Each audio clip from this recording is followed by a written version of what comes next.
Many different types of pumps exist to assist fluid movement in a variety of systems. An external gear pump uses two gears rotating against each other to provide fluid movement. One gear is driven by a motor connected to a shaft. This is called the drive gear because it is driven by a motor, and it in turn meshes with and drives the movement of the second gear. As the gears rotate away from each other and come out of mesh, they create an expanding volume on the inlet side of the pump. This creates a vacuum at the inlet port, allowing fluid to flow into the pump. Then fluid flows into the cavities and is trapped by the gear teeth. As the gears rotate, a flow path is created around the outside of each one. Fluid trapped in the slots between teeth is carried around and discharged into the cavity with the outlet port. Meshing of the teeth in the center of the pump seals the outlet port from the inlet port. No fluid passes between the gears.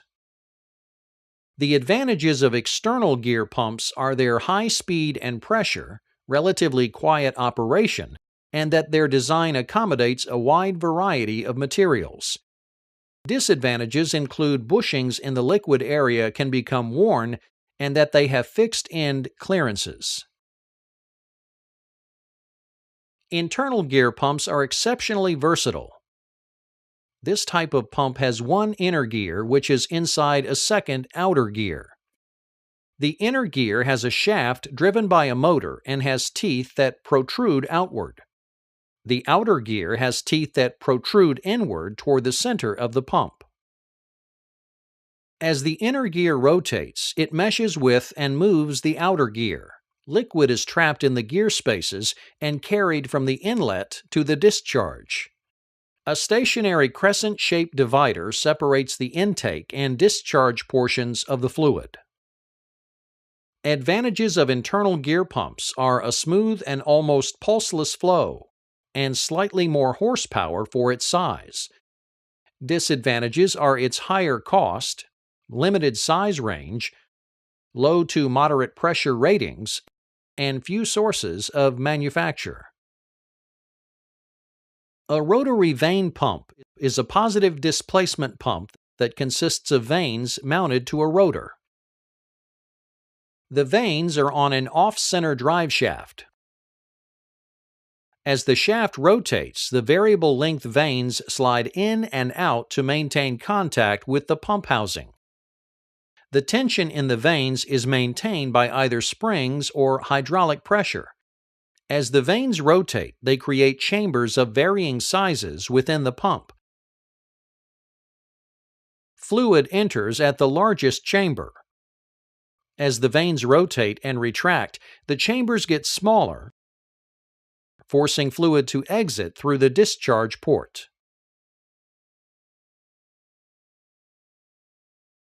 The advantages of vane pumps are that they can handle low viscosity fluids at relatively higher pressures, can dry run for short periods, and develop a good vacuum. Their disadvantages include complexity and their unsuitability for both high pressure and high viscosity fluids. Piston pumps come in many different forms. A swash plate is a device used to translate the motion of a rotate shaft into the reciprocating motion of a piston. Swash plate piston pumps have a rotating shaft connected to a cylinder block containing pistons, which are pressed against a stationary swash plate that sits at an angle to the cylinder. As the shaft rotates, the pistons move against the swash plate, causing them to reciprocate within the piston block.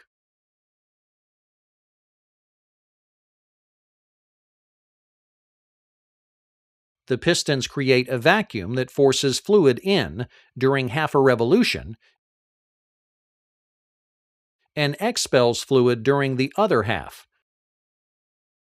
On the intake stroke, a spring ensures the pistons pull back and maintain contact with the swash plate, causing fluid to fill the empty cavity left behind. On the discharge stroke, the angle of the swash plate forces the pistons back inside the piston block and discharges the fluid. The greater the slant on the swash plate, the further the pump pistons move and the more fluid they transfer. Piston pumps, in general, are manufactured with closer internal fits than other pumps. This means that internal slippage can be less so that they operate with reasonable efficiency at pressures both too high or too low for the operation of other pumps. Radial pumps are designed so the pistons stroke in a direction at right angles to the shaft.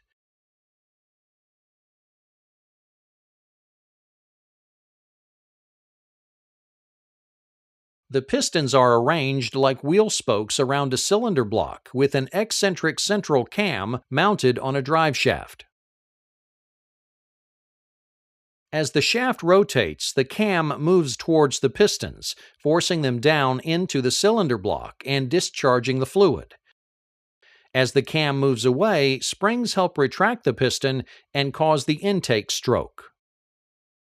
Check valves ensure that fluid only enters the inlet ports and only exits the outlet ports. Radial piston pumps have a low noise level, very high loads at low speeds, and high efficiency. Hand pumps are used when a source of power is not available or where the extra expense of a power pump isn't warranted. For example, they are used on shop presses and other portable equipment, serve as standby pumps, and serve as sources of emergency power. Hand pumps are always of piston type and are usually constructed with a piston working between two check valves.